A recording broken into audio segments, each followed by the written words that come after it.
What's up, NBA fan? What's up, all sports fans? This your boy JB, host of the Behind the Bitch podcast networking channel. Just want to give a shout out to the rest of the crew. I'm talking about Shad, Kelvin, and Jermaine. And for everyone who's tuning in, I hope that you support Behind the Bench, become a subscriber, and help make this show the best that it can be. Now, these Los Angeles Clippers, man, the Clippers, basically what it comes down to for them, the time is now or never. 4 seasons ago, they signed Kawhi Leonard, who was coming off of a NBA championship after leading the Toronto Raptors to their first ever NBA title. And I always felt that, when you win a championship with a team as a free agent, I felt that Kawhi should have re-signed with Toronto to defend that championship. I always felt that for him, at that point of his career, at the very peak, and the way he performed during that 2019 postseason, that he may be making a mistake in signing with the Clippers. So they bring on Paul George. They traded for Paul George. They gave up a lot. They gave up a ton of draft picks, and they traded Sage Gilgeous-Alexander to the Oklahoma City Thunder. So you got Paul George, and they had a heck of a team, which included Lou Williams, Patrick Beverley, and the like, Montrezl Harrell. And I do believe, if not for the pandemic, I do believe that the Clippers would have at least advanced to the finals in 2020 as Western Conference champions. I believe that.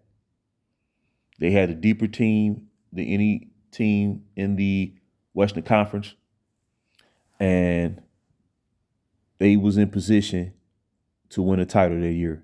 But we all know what happened with the pandemic, and they lost in the bubble to the Denver Nuggets in the second round in 7 games after being up 3-1.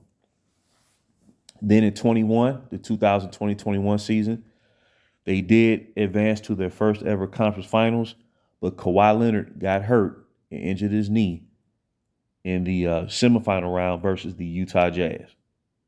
Utah Jazz was the number 1 seeded team entering the postseason, and they had the best record in the league during the regular season. So there were 2 seasons right there where the Clippers could have went to the finals. And then, of course, the following year, Kawhi missed the entire season due to that ACL. And basically, for the past 2 seasons, the Clippers have been a play-in team. Now, they did advance to the playoffs this past season, losing to Phoenix in the first round. And Kawhi was looking great. He was looking like the best player on the court. And after that, game 1, he re-injures his knee and he missed the rest of the series. So the Clippers were at a true crossroads. And this was after acquiring and signing Westbrook, after the trade deadline. And Westbrook has been playing great for the Clippers. But now they're taking it another level where they're throwing their chips. They're throwing all the chips in the middle of the table. And you bring in James Harden. And James Harden, he's a former league MVP that he won, I believe, in 2018. He has led the league in scoring multiple seasons during his prime. And he is a superstar. But his albatross is his performance in the postseason. He's never truly elevated his game in the postseason. Never. So now you trade off depth, particularly at the wing positions, to bring in James Harden, right? So you're going for broke at this point. And you traded additional draft picks to the Philadelphia 76ers to secure the trade for James Harden. So now you're all in. You're all in. And so James Harden makes his debut last night. And as we see, they play the New York Knicks on the road at Madison Square Garden, and they lose by the score of 111-97. And when I look at this box score, for one, Ivica Zubac is probably going to be the odd man out. But ironically, he's the most important player on the team. Not as far as talent-wise, but in terms of the Clippers maximizing their potential as a team. So last night, Zubac, by having Harden in the starting lineup, now he's going to get even less touches and even less shot attempts, even though he was 3 for 3 last night. So they're going to use him as a screener up top, setting picks for, either Kawhi, Paul George, or Harden to free them up to go to the basket or take jump shots. But in his debut, Harden has 17 points, 3 rebounds, 6 assists. Westbrook, 17 points, 4 rebounds, 4 assists.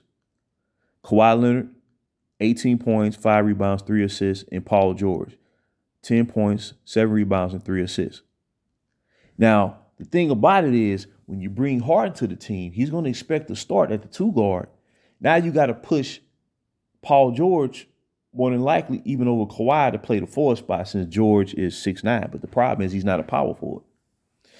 And we saw that last night as Julius Randle, who plays the 4 position for the Knicks, he had 27, 10, and 6. So the challenge for the Clippers are going to be, you traded away positional players at the 4 spot to bring in Harden. So now you're a smaller team, and I believe on a game-in, game-out basis, they're going to have a disadvantage on the boards as far as getting rebounds, outside of Zubac. Zubac gets you, when he plays, starters minutes, 32, 34 minutes, he's going to get you 10 rebounds plus.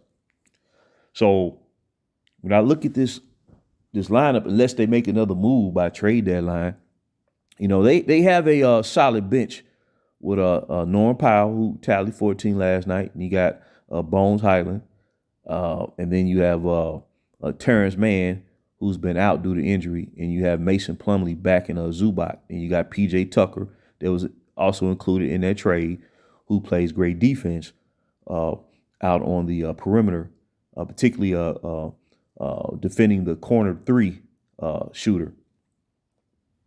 But at the end of the day, it's either all or nothing. There's no in between at this point for the Clippers. And for a team that's been, pursuing a championship basically since 2019, and I believe the main issue with the Clippers has been injury. It's unfortunate because Kawhi Leonard is an awesome player. When he won a title in Toronto, I viewed him as the best player in the game because he led that team to the championship in 2019. But he's older now, and these 4, soon-to-be Hall of Fame players, they're all over the age of 30. And what I mean by over the age of 30, they're like, on average 33 years old. But the problem is the Western Conference is getting younger, and that young talent is becoming better and more mature in they play. And teams like the Minnesota Timberwolves, the New Orleans Pelicans, the Sacramento Kings, even the Houston Rockets right now are 3-3. The Portland Trailblazers are 3-3. The San Antonio Spurs with rookie Victor Wembanyama, they're like 3-3. And then you had the world champion Denver Nuggets, who the Clippers have had difficulty competing against really since the bubble. But especially after Denver acquired Aaron Gordon in a trade during the 2021 season, they have not been able to match up with Denver at all when both teams were at full strength. So when you look at the landscape, then you have 2 other teams in the West that's trying to, go for it all, in the Los Angeles Lakers and the Phoenix Suns. You're not going to be able to take a night off. And you cannot go out there and play out of position. If not, the Clippers not going to make it. They're not going to win. So it's all or nothing, man. And it really comes down to James Harden. Can he help them win? I guess we'll find out throughout the course of the season. So I just want to drop that nugget. Until next time, this is JB for BTB Behind the Bench.